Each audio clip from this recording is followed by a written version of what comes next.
Hello my crafty peeps, it's Cheyenne from PixieCrafter.com. I'm an independent Stampin' Up! Demonstrator, so if you're looking for a demonstrator, I would love for you to choose me. You can shop my online store 24/7, the link is in the description bar below, or you can head on over to PixieCrafter.com for all things Pixie Crafter.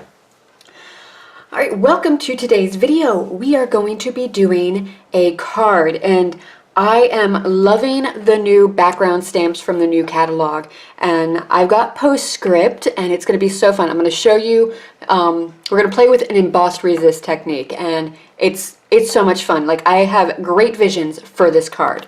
So you're going to need the Postscript stamp, or really any of the background stamps. I think the Postscript works very well with the Lift Me Up and the Up and Away dies that coordinate together. We're going to be using mostly the Up and Away dies for this, so let's go over those. So it's a really wonderful die set. Love the coordinating stamps and die sets in the Stampin' Up! Catalog. So you have your dies, these are some of them. Your coordinating stamp set, there's only one stamp we're going to be using, and it's this one, the Sending Smiles Across the Miles, because I think it coordinates very well with the Postscript. So for the dies that we're going to use, we've got this very intricate hot air balloon, and it's gorgeous, especially if you cut it out of one of the foil sheets. Wonderful. And then we're going to be using these three clouds as well. So lots of fun things that you can do with this set. Lots of fun things I have done with this set and done tutorials for. Alright, what else? We are going to need some embossing stuff. So you're going to need your heat tool. The Stampin' Up! Heat tool is wonderful. I've mentioned it and talked about it in previous videos. Highly recommend it. Totally worth it. Quality product. Quality, I say. Alright, you're going to need your Stampin' Up! Embossing Buddy. Now this is just, it's like a little pillow of powder. You rub this across your paper so that you get rid of any of the static cling to it, so that your embossing powder is only going to adhere to where you've got it inked. You're going to need your Versamark ink pad. This is a watermark stamp pad. It's a little bit sticky, and it's going to stay wet for maybe around 10 minutes. This gives you ample time to get on your embossing powder. Alright, next we are going to need clear embossing powder. You could also use white because we are using Whisper White cardstock, but if you're going to do this technique on different colors of papers, then I would suggest the clear, because then that is what's going to show through, and it's going to be pretty and awesome and wonderful, and I can't wait to show you. Alright, I've chosen a selection of blues for us to use today. So we've got Tempting Turquoise from the Brights collection, Soft Sky and Marina Mist are both from the Subtles collection. Pick out whatever colors you want. I was tempted to go with like an evening sky or a sunrise theme, but I decided to just keep it with blues. This is where you can truly customize it to your color preferences and everything. Like, have fun with it. Those are just the colors I choose. You don't have to choose them, but I'm showing you. Alright, we have a piece of Whisper White thick cardstock. I use the Whisper White and the Very Vanilla Thick for most of my card bases. It's a nice sturdy card base for our cards and our card fronts. Now this is thicker, so you're going to want to score it.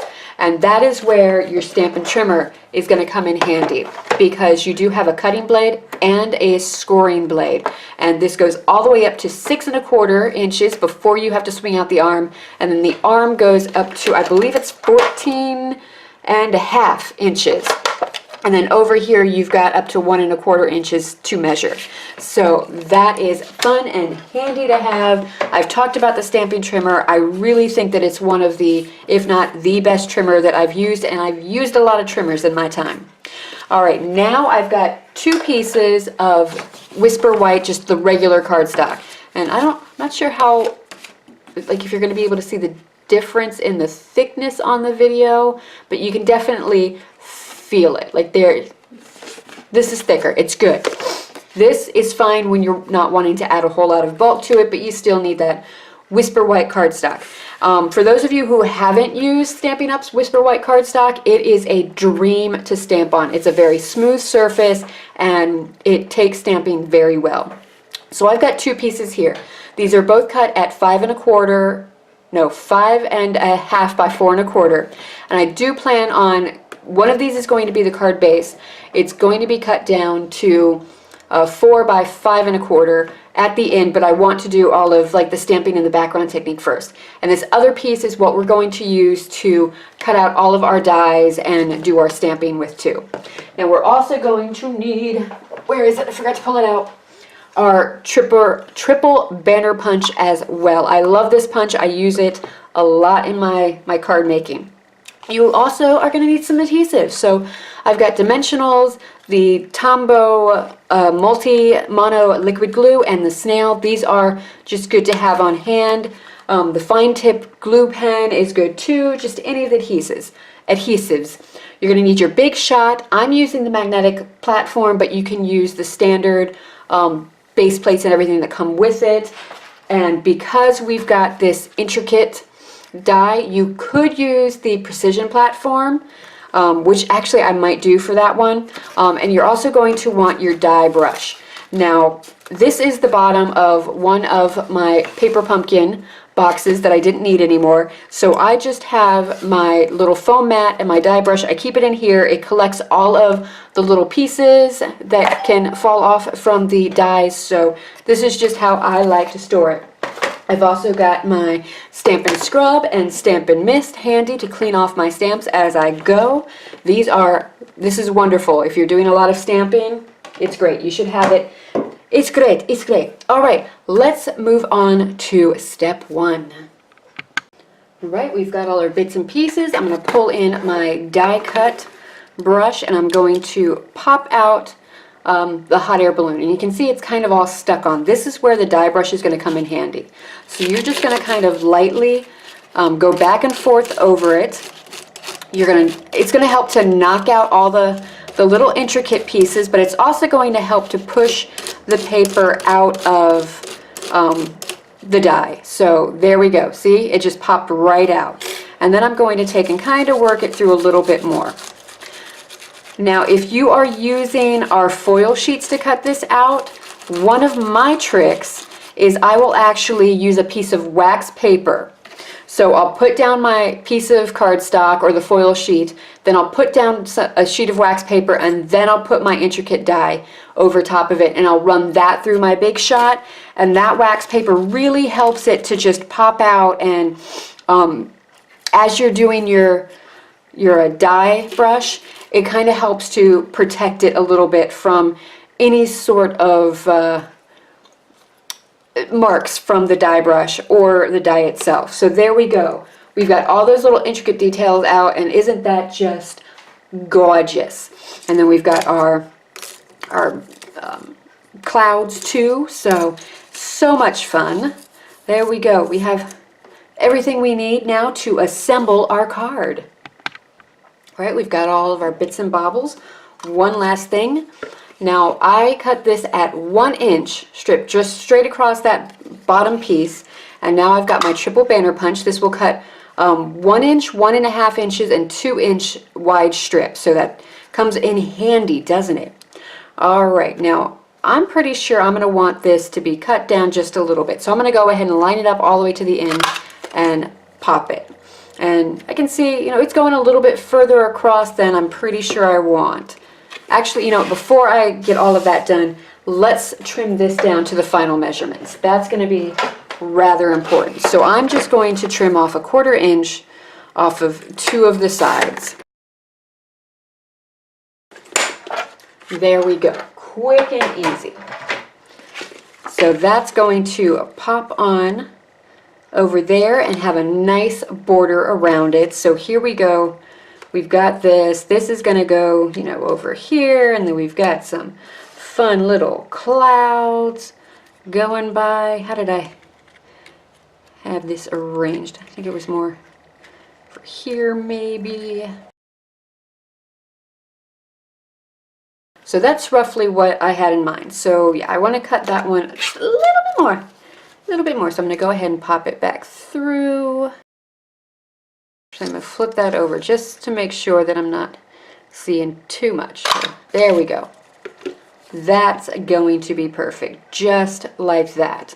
All right, now you could absolutely go ahead and start adhering down your pieces just like this, but sometimes I just can't leave well enough alone, and I want this sentiment to pop just a little bit more. So I'm going to grab my Stampin' Write marker. You can buy this singly, and I'm just going to go around this with a little black line. You can do dash marks, dots, whatever you want. I just like the black line.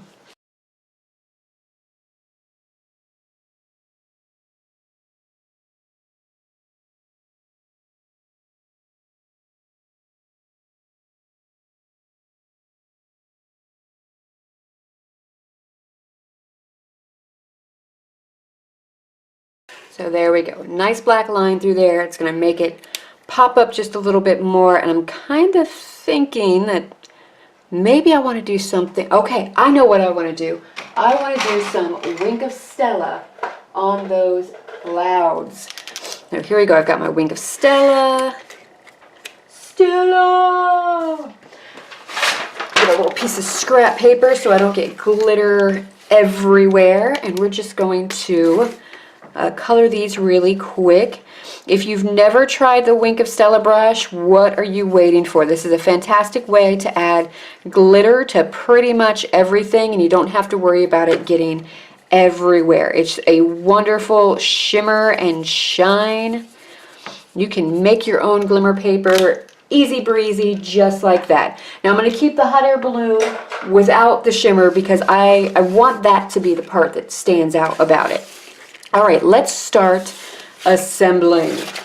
Now you've got a couple options. If you want some depth and dimension to the card, you can use our foam strips to adhere onto the back, and so that just the base has some dimension to it. I don't generally add a whole lot of dimensions to my cards because chances are they're going to go through the mail, and I don't want them to get like squished down too much. I want them to be able to survive intact. So I also like, budget friendly, is the liquid glue. So I do use that a lot. You could also use the snail adhesive if you wanted to. It's up to you. Let's bring in our block there. There we go. All right, now everything out. Actually, we're going to put the hot air balloon flat on there too. So let's go ahead and get some of the liquid glue. The fine tip glue pen is awesome for these intricate dies as well. All right, there we go. Let that set up a little bit and I'll get everything else kind of going. So let's bring in some dimensionals. Now we carry dimensionals in 2 sizes, and I don't have my mini ones handy because they're actually in one of my paper pumpkin kits. So we've got, these are the regular size, and then there's the mini ones, which are teeny tiny compared to this. So you can, choose what you want to use. We've also got the foam adhesive strips, which are great for our shaker cards. So I'm going to go ahead and pop my sentiment up with 2 of the standard size dimensionals. And we're just going to pop that right over there in the corner. And now it's time to start popping on our clouds. I'm not going to worry about getting all of it raised up because they're clouds. So like having some dimension I think would be kind of cool and okay. So let's just lay these in, come what may. All right, this one I think I want to get the glue and pop that down with the glue.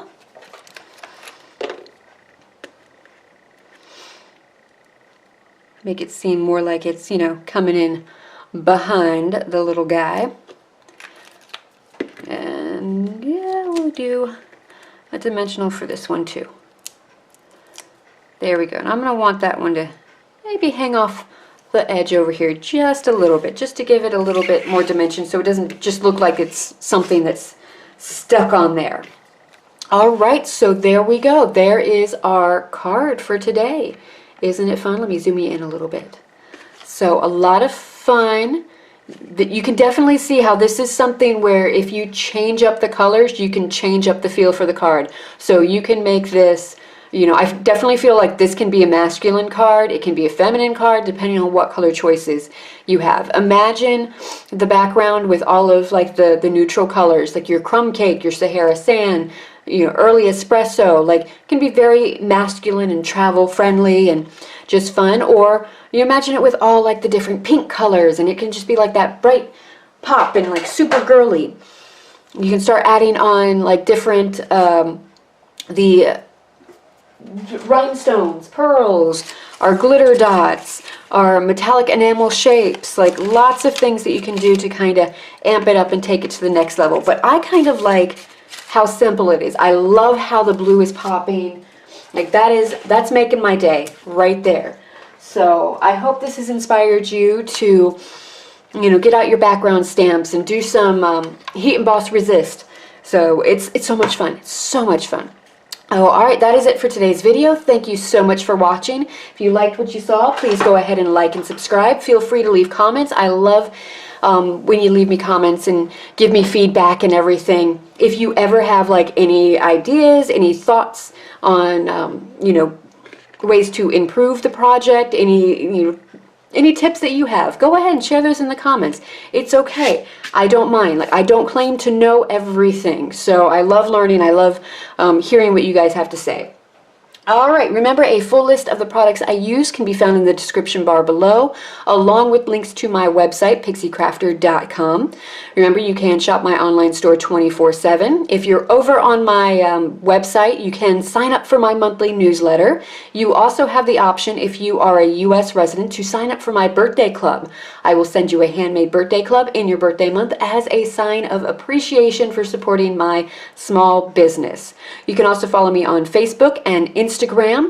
And yeah, that is it. Oh, hey, while I've got your attention, if you are interested in becoming a Stampin' Up! Demonstrator, go ahead and contact me. I would love to have you as part of my Pixie Crafters team. Lots of fun can be had. You can do it as a hobby or as an actual business. It's up to you. No pressure. Lots of fun, supportive, you know, positive group here. Oh, all right. That is it for today. Until next time, happy crafting. Bye.